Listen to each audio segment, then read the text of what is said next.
Hi, my name is Pearl Kerber and I am the Education Chair for Kids Up Audubon, and I would like to welcome you to our virtual kickoff for Christmas bird count, which this year will take place on December 18th.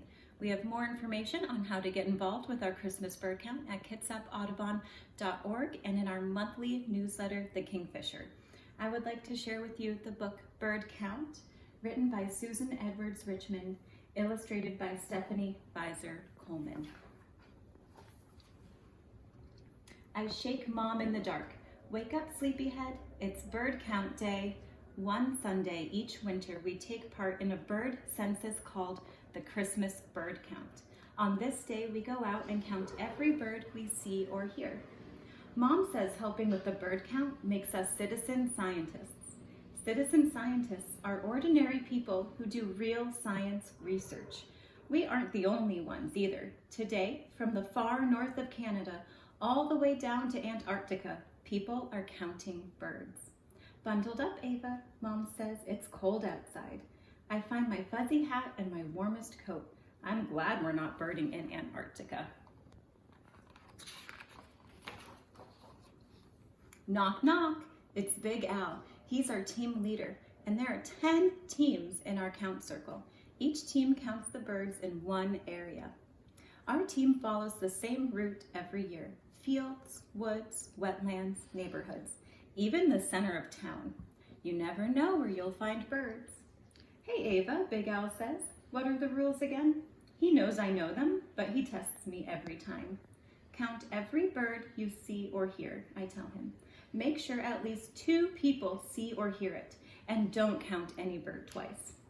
The last one is hard, but we do our best. Did you bring the scientists' most important tools? Asked Big Al. Mom's got our binoculars, I've got the field guide, and Big Al has his notebook and pencil, but that's not what he means. Our eyes and ears, I say. That's right, says Big Al.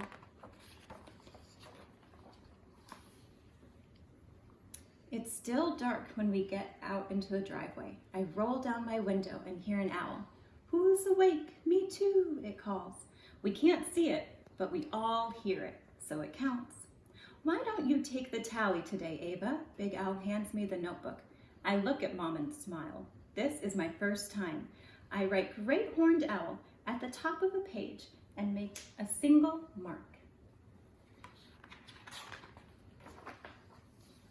As the sun comes up, a V of birds flies overhead.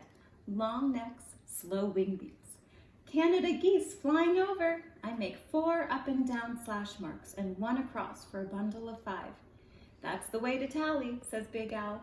I'm keeping an eye out for a big black bird called a raven. I saw one 2 years ago, but not since last year. Big Al says ravens are rare around here.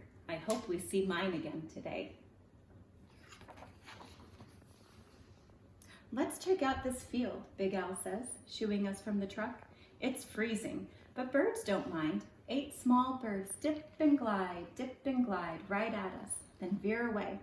Goldfinches aren't gold in winter, so the color won't help us, but we know them by the way they fly. 1 bundle of 5 and 3 straight marks. A bigger bird jumps to the top of a bush.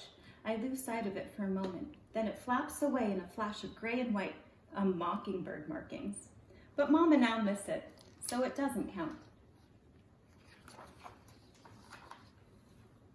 Nothing flying right now, Big Al observes. We scan the trees looking for familiar shapes. Tallest oak, Mom whispers. 2 o'clock. Big Al and I read the tree like a big clock then, but with the noon at top and 6 on the bottom. There it is, a big bird of prey with its feathers fluffed up. It's black and brown, its belly white. 1 red-tailed hawk. Let's find its mate, Al says. He and Mom search the other trees, but I stick with the same tree. Sure, the other hawk is there. I check the tree again. 6 o'clock, I say, close to the trunk. Good eye, Ava, says Big Al. At the Weatherby Street, we park and walk down to the marsh. Loud quacks come from the cattails. When we get closer, we see some ducks dipping their heads under the water looking for food. Splash! 3 other ducks dive out of sight. The dabbers are the mallards, bottom sticking up and the divers are the mergansers. I tally them in our notebook.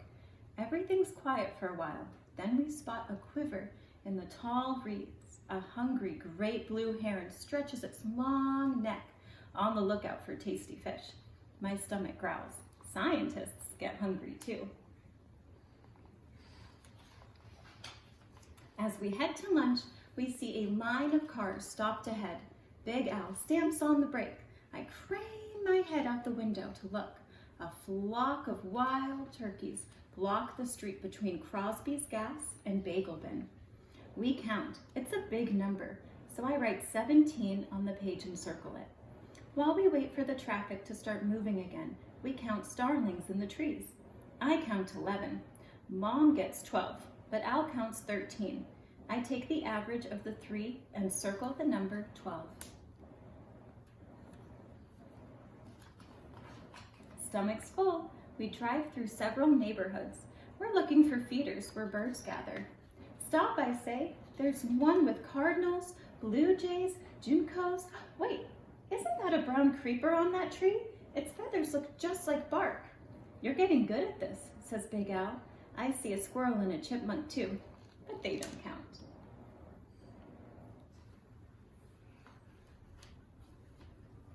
On Horseshoe Lane, houses hide deep in the woods.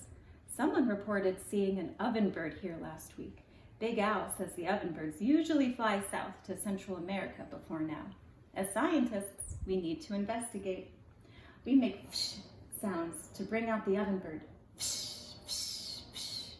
We don't see an ovenbird, but we do hear a downy woodpecker's rat-a-tat-tat on a trunk.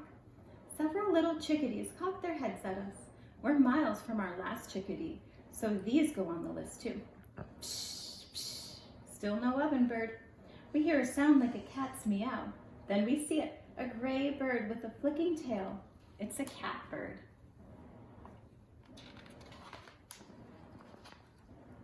Back on the road, I see movement at Kirkabit's farm fields. Geese in the corn stalks. Count 'em, says Big Al. 1, 2, 3, 4, 5. Uh-oh, says Mom. That's the same number as our flying flock. They probably landed here. No hatch marks are made this time. We already tallied these geese. Big Al points to a gray and white bird. Look, Ava, he says, there's your mockingbird. This time it counts.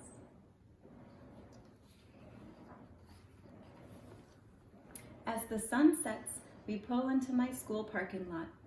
Behind rows of buses are tall trees full of birds. They're like cutout shapes against the sky, but we can hear them. Cedar waxwings chittering, mourning doves cahooing, robins sing cheerio, cheerio, cheerio. I see a big black bird flap to the ground. Looks like a crow, but grog, grog, it cries. That's it, I shout. My raven came back.